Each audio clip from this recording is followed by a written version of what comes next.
I like to explain Firefly as a somewhat worrying lesson. It's a show that got everything right, and by all means should have had a longer life, but it was butchered by factors outside of the creator's control.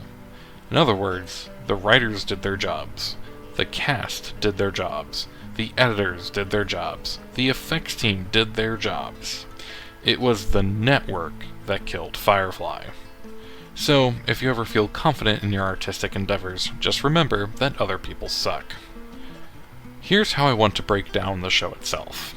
I'm not going to do a plot summary, I'm going to talk about the characters, then why the episode structure works, and finally what I like about the world building. Towards the end, I want to talk about the episodes that were not produced because of cancellation, network drama, and a little bit about Joss Whedon, the original creator.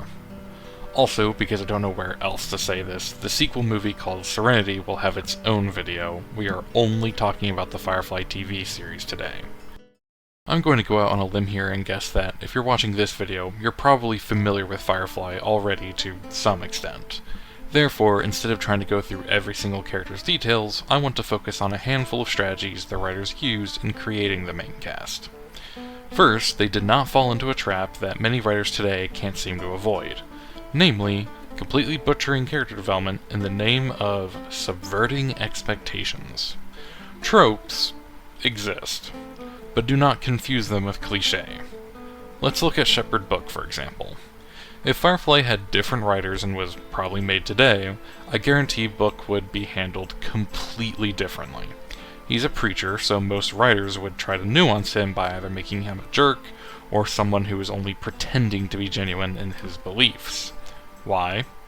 Well, there is an assumption that in order to subvert the expectations that the audience will have of a preacher, he must in some way not fit the requirements of a real preacher. Firefly uses a far better approach. Shepherd Book is 100% legit. Reavers ain't men. Of course they are. Too long removed from civilization, perhaps. But men.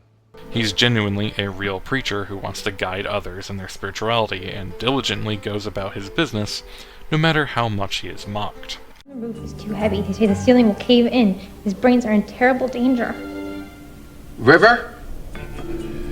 Please, why don't you come on out? No, can't. Too much hair. Is that it? Hell yes, preacher. If I didn't have stuff to get done, I'd be in there with her. It's the rules of my order. Like the book, it symbolizes... River, honey, he's putting the hair away now. Doesn't matter. It'll still be there. Waiting. His nuance comes from the ways he's able to interact with these smugglers, mercenaries, and even a prostitute, without letting go of his own moral compass. That, and he also has an implied backstory, where he was some kind of high-ranking Alliance agent who decided to turn away from the violence and pursue peace and mission. I hope you can see how much stronger the way Firefly handles it is over the knee-jerk, oh, let's just make him a hypocrite route most writers would generally follow. Book is not the only character like that in the show. All of the main cast perform their surface-level position completely straight. Simon the medic always does his best for his patients, regardless of their personal beef. The obvious subversion would have been to make him uncaring or cruel. Mal, the captain, will sacrifice everything for the safety of his crew. Again, the obvious subversion would be to either make him selfish or incompetent. I don't want you to take that as always do exactly what's expected of the characters, but do remember that characters always need depth of development. If you are entirely focused on the initial layer of the character being what nuances them, then that implies you did not do nearly enough work on the character's foundations in backstory, personality, and motives. Remember, there have been years of writers subverting everything they can, and we are now in a phase where playing a character straight is actually more unique. The other major character thing Firefly gets right is the web of relationships. Developing ensemble casts is a lot of hard work, and sadly it's something a lot of writers botch, not because they aren't good writers, but rather that ensemble casts can easily burn all of the necessary time to have character growth without making nearly enough progress. Think about the following scenario and how often you've noticed it. You're watching a series or a movie, and it has a large main cast. Each character is assigned a personality thing or quirk that they do to make them identifiable. In every scene where everyone is there, each character takes a turn doing that thing or quirk. You know, the dumb character misunderstands something, the deaf character needs it repeated, the clumsy character drops something, the weird character makes things awkward, and so on. But by the end of the scene, none of them have actually developed. They've done their thing, and that's it. Firefly handles this issue with a divide-and-conquer approach. It's rare for the entire Serenity crew to be in the same place at the same time. Instead, they are usually in pairs or groups of 3, and the show lets them have deeper interactions than just performing their quirk to remind the audience that they're present. As the groupings change and shuffle, you learn how each character interacts with every other character, and you can see the growth they undergo. They bond, they argue, they learn more about each other. When everyone is together, the show still tries to focus only on a couple at a time. Everyone is doing something, and by fully developing the characters, the audience isn't wondering where everyone else is.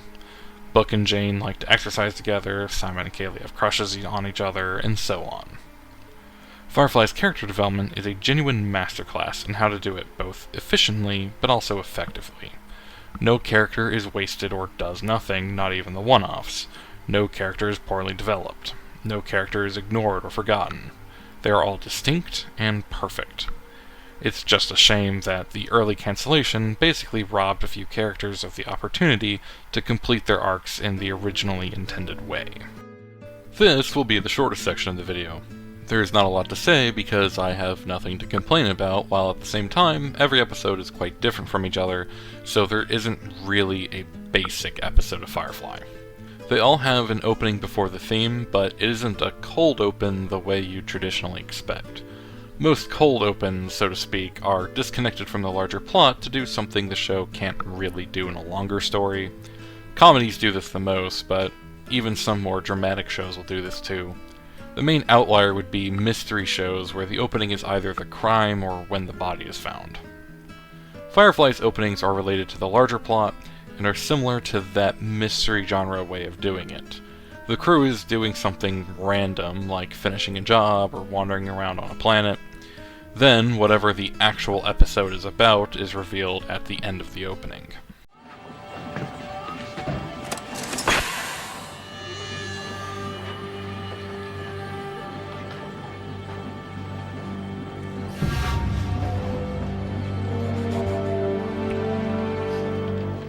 What'd y'all order a dead guy for? What makes Firefly stand out is that you don't actually know how the episode is going to play out on the premise. You know one episode is about someone Mal and Zoe knew in the war, but you don't expect him to come to life and eventually be killed by Mal. I don't have anything else to say about the episode plotting just because the show gets it right. It's as simple as that. Science fiction is a genre that is entirely reliant on its world building. You screw up the world building in a sci-fi universe and you've shot your project in the chest and it will now bleed out. Unfortunately, some writers will freak out when they learn that and overcompensate. There is a difference between a world that is well developed and a world that is overexposited. Writing in general has an iceberg effect. You should plan to develop more than what actually makes it into the final project. That allows you to keep continuity in a way that prevents contradictions from confusing anyone who is paying attention, but that naturally implies that not everything that is canon will make it into that final draft. Just because something wasn't directly mentioned doesn't necessarily mean it's not canon, so to speak. Take Star Trek, for example. I'm not a Trekkie, and I won't pretend that I know a lot about it, but I do know that learning about the Star Trek universe is a central part of the experience. It's about the planets and alien races interacting on a political scale just as much as it is about the individual characters. As a result, there really shouldn't be that much of a surprise that fans appreciate episodes that really use a lot of the established universe to tell the story, and so a lot of it actually makes it onto the screen. Firefly is a very different situation. It's far more about the individual characters than the broader world. We are not told how the Alliance government is structured, or even who the leader is, Everything we know about the Alliance is from how the characters have interacted with it and how individuals from the Alliance are portrayed. There is no X planet is invading Y planet, or Senator John is a secret traitor, or Emperor Jane is about to pass a new law. Instead, this show is about a specific group of people just trying to survive long enough to see tomorrow. Yet, Firefly actually does have a lot of subtle world building. Everyone speaks a dialect that is part English and part Chinese. Then, whenever you get a glimpse of Alliance property, you can see that it is marked with what looks like a combination of the US and Chinese flags. Without a word of exposition, the show has pretty much answered a lot of backstory questions viewers might have otherwise had about who the Alliance used to be. You have the Unification War that is more directly revealed, but again, only through the lens of how it affected specific people. There's also a faction called the Reavers, which is left mysterious in their origin until the movie Serenity. My point is, Firefly is a very solidly developed world, but it is self-confident enough to avoid over-explaining itself to prove that fact. It lets the audience learn what they want to at their own pace.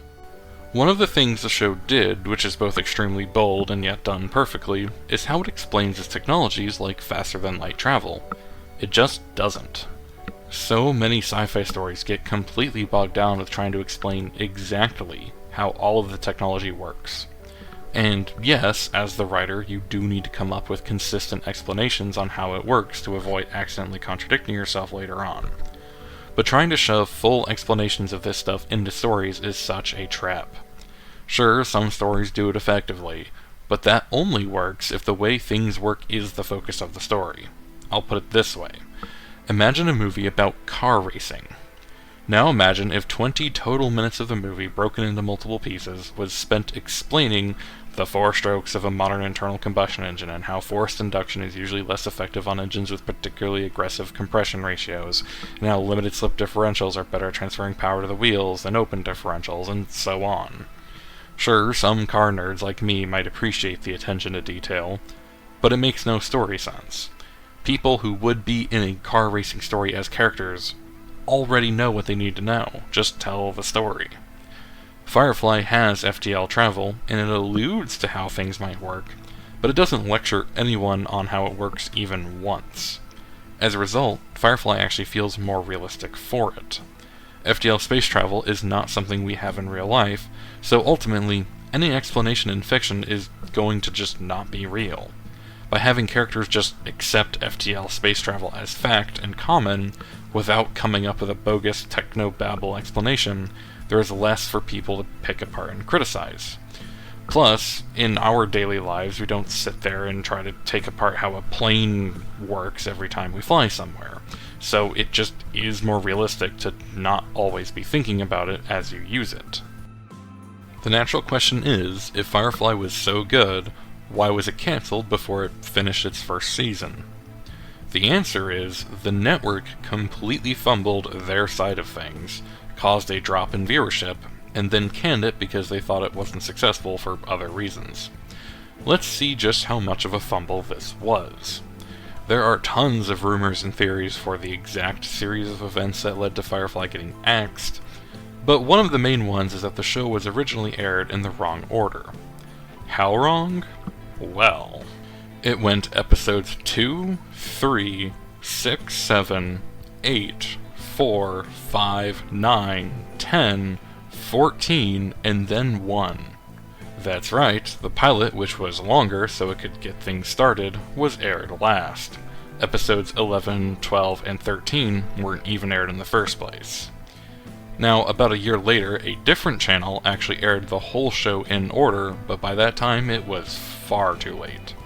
It's also worth mentioning that some of the airings are weeks away from each other, and in some cases the episodes were started at the wrong time due to scheduling conflicts. Now, airing episodes out of order is already pretty bad, but if it happened today, there would be better damage control. The showrunner could send a tweet or whatever that explains the situation, and people would likely be more patient and direct their frustrations towards the network's disorganization. However, Firefly came out in 2002. Sure, the internet existed at that point, but it was a completely different situation than today. Of According to most sources in 2002, only about 59% of American households actually had both a computer and also internet access. That right there means approximately 41% of the American audience would not have been able to easily figure out why the show didn't make any sense. Those that did have internet access would have also had to go and look it up, and I'm sure plenty didn't because the instinct to just automatically search something online just wasn't widespread yet.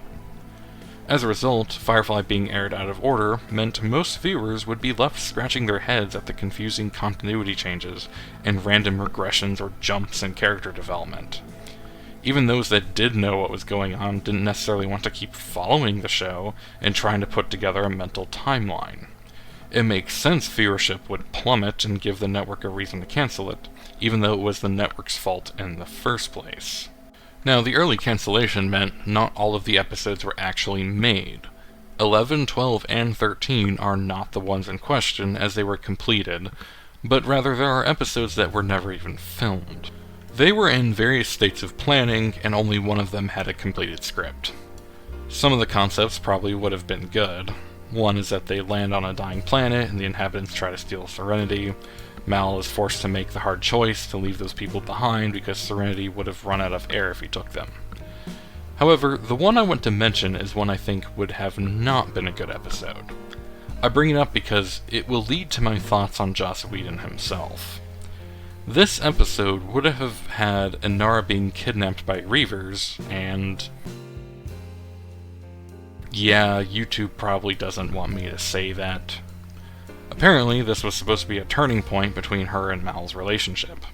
While it is tragic the show was cancelled early, I think this episode alone would have aged very poorly, and probably would have soiled the reputation of the show these 2 decades since. It's actually confusing how seriously this concept was considered when looking at the rest of the show.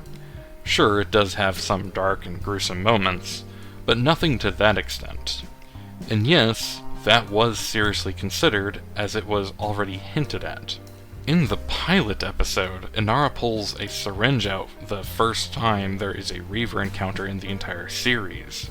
That syringe was supposed to be a Chekhov's gun for this never-made episode to actually pay off. That leads us to the brief discussion about Joss Whedon I think is somewhat necessary. When Firefly was made, he was a very well-respected writer. He was behind the successful show Buffy the Vampire Slayer in the same period, and as I mentioned earlier in the video, he was especially good at writing really engaging characters. His dialogue was always regarded as tight and efficient, and he was particularly skilled at weaving humor into stories that weren't actually comedies. However, he had a pretty dramatic fall from grace. He has incredible writing skill, and by all means could have even today been still at the helm of gigantic projects. But he has a lot of toxic personality traits. He was reportedly verbally and emotionally abusive to people he worked with, especially women, and instead of apologizing, he essentially doubled down. It goes to show that, even if you have undeniable skill, you should always remain humble to those around you, including those who work for you. Whedon does have a legacy we still see the ripples of today. Think of all the times we hear of the so-called Marvel writing. That actually traces back to Whedon. And while that style is definitely overused today, there is a reason why Whedon himself was so successful with it. He knew how to use it. Firefly has plenty of humorous moments delicately interwoven into its story alongside its drama, but it works. The problem is that a lot of writers today are essentially trying to be new Whedons by trying to use the humor to deflect criticism that would otherwise be aimed at the drama. If you're going to use a style inspired by someone else, make sure you actually know how it works first. That way you know how to make it effective. Cutting up serious moments with badly fitted comedy just comes across like a teenager joining an activity to not actually participate and make fun of those who care. Even if that's not the intention, that's what a lot of writers trying to copy Whedon write like.